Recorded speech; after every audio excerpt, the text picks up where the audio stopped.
Hey everyone, Money with Yumi here, and today I am going to talk to you about why you shouldn't save all your money because it's going to make you poor. Warren Buffett goes by two rules. Rule number one is to never lose money, and rule number two is to never forget rule number one. And let's be honest, no one likes to lose money. Ask yourself, do you like to lose money? No sane person is ever going to say yes, and if you said yes, then maybe you should stop watching because this video isn't for you. If you're a smart person, you're probably already investing any extra money or maybe plan to. If you're a smart dumb person, you're probably hoarding cash in a high savings rate account that pays maybe 1 to 2% interest. If you're generally a dumb person, you'll be hoarding cash either physically or in some sort of account that pays little to no interest. If you're in this category, you might even think that your money is safe. It's sitting in a bank earning a 1 to 2% interest.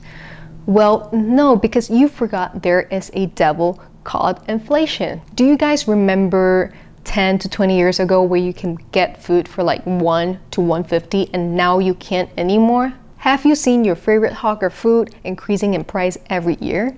And that's because it costs more for them to get the ingredients, it costs more for them to make, and then in turn they increase their prices. In the entire supply chain, everyone has to make money, right? They have to make a living. So if everyone increases their prices, you at the end, as the consumer, you're absorbing all of that price increases. And why does it cost more? That's because of inflation. Well, you might say that, human greed is another factor, and yeah, that's another devil, and that's not what we're going to be talking about here. Inflation means that your purchasing power goes down because the government wants people to have a job, so they encourage borrowing. And when you have more money floating in the economy, people tend to buy more stuff, and the increased demand makes prices rise. Now, if you look at historical prices, you could get a lot with $1 in 1960s, but now you can't even buy one loaf of bread for $1. Think about it. How much did it cost for your parents to buy the house that you grew up in? And look at the property prices now. Can you get something similar to what your parents paid for 20 to 30 years ago? You probably can't. I want you to understand that you cannot avoid inflation. Inflation has happened in the past, it is happening now, and it is going to happen whether you like it or not, so you have to be prepared for it. Warren Buffett said that inflation taxes people who don't know that they're being taxed, and it taxes people who believe in paper money. Right now, we're lucky that inflation is at a 1 to 2% rate, but I'm not going to count on it being at a steady 1 to 2% each year forever. If it's at a 3%, then your money in that high savings yield account that's earning less than 3% interest will be depreciated and worth less over the years. So if you or anyone you know said that they're holding on to cash and not investing in the stock market because they don't want to lose money, guess what? They're already losing 2 to 3% a year to inflation. It's ironic because by avoiding the stock market and staying out of it just to not lose money almost guarantees that you're going to be losing money. And this is why Robert Kiyosaki, author of Rich Dad Poor Dad, said that savers are losers because savers don't understand that inflation are eroding their purchasing power. And if we talk about purchasing power, we have to touch on real estate because during the pandemic, even though people lost their jobs, real estate prices and real estate sales hit an all-time high. Why? Because interest rates were at historical lows, and that gave people more room to base their purchases on, which then in turn increased their purchasing power. Now, if you're watching this and thinking, when should you start saving and when should you stop saving? That is a great question. You should always start saving as early as you can, and I started when I was 10. And when should you stop saving? The simple answer is when you have enough emergency funds stashed away. A recent survey by OCBC showed that 2 in 3 Singaporeans and permanent residents or PRs do not have enough savings to last them beyond 6 months. But you have to know that everyone have different ranges and safety nets for how much they need for emergencies. This could be anywhere from 3 months to 1 year worth of expenses. And you should be setting aside more if you have more debt, like a mortgage. And if you want to know more about how you should allocate your money, you can watch my previous video about budgeting.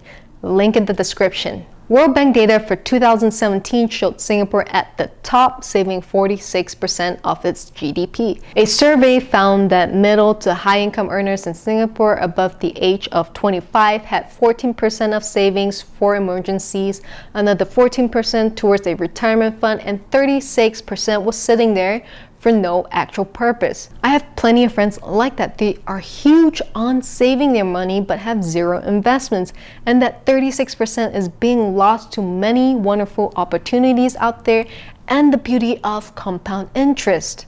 And by sitting on cash and not taking any action to invest your money, you're losing out on opportunities in the money game. And yes, money is a game. This is how the rich get richer and the poor stay poor. You know, the rich, they talk money, they know how money works, they use strategy with the money, they know how to play the money game. It's simple. You know how to play the money game, you're gonna make a shit ton of money. And if you don't know how to play it, there's a high chance you're never gonna make money. Think about it this way. If you had $10,000 sitting in the bank earning a 2% interest a year in 2015, you would have $11,000 in 2020, which would have meant that your money was merely keeping up with inflation and you have gained nothing. If you had invested that $10,000 into any of the FANG stock, which is Facebook, Amazon, Apple, Netflix, Google in 2015, your $10,000 would have multiplied 3 to 5 times into $30,000 to $50,000 in 2020. Would you want $11,000 or $30,000 to $50,000? That's entirely up to you, but learn how to play the money game and be smart about how you use your money. I've always stressed the importance of having your money work for you. So set aside enough money for emergency funds and put any extra cash into investments. One of my favorites is index funds. If you know absolutely nothing about the stock market, nothing about investing, this is where you should put your money. That is because index funds have a 6 to 9% returns average out over 20 to 30 years, and it is the best way to start investing for those of you who don't know how to stock pick. Even Warren Buffett himself recommended index funds in his 2016 shareholder letter. So just buy and hold index funds constantly for 20, 30, 40 years, and when you have seen how much money your account has grown as compared to when you put it into a high yield savings account, you can send me a check to thank me. So the bottom line is you need to find investments that can hedge against inflation. Some examples are real estate investing, index funds, forex, commodities like gold, silver, cryptocurrency, and of course the stock market. And here's a quick note. The stock market typically rises with inflation because company revenues and earnings usually rise relative to inflation. For example, if you look at Coca-Cola stock back in the 1980s, it was $1, and at the time of making this video, it is over $50. Let me know by commenting below what are your favorite investments to hedge against inflation and why. And remember, you don't need a large capital to start investing. You can start with as little as $100, $200, $500 a month, but the first step for most people is simply just by starting. And I hope you guys learned something from this video and hopefully gain a new perspective when it comes to saving and investing. And this is what the channel is going to be about. It's about building the right mindset and attitude towards money so you can make smarter and more informed decisions when it comes to your money and your investments. So if you like what I have to say, please destroy the like button. It will help with the YouTube algorithm. And please subscribe to my channel. Click on the bell icon so you get notified whenever I post a new video. Thank you so much for watching. I really appreciate it, and I'll see you again next time.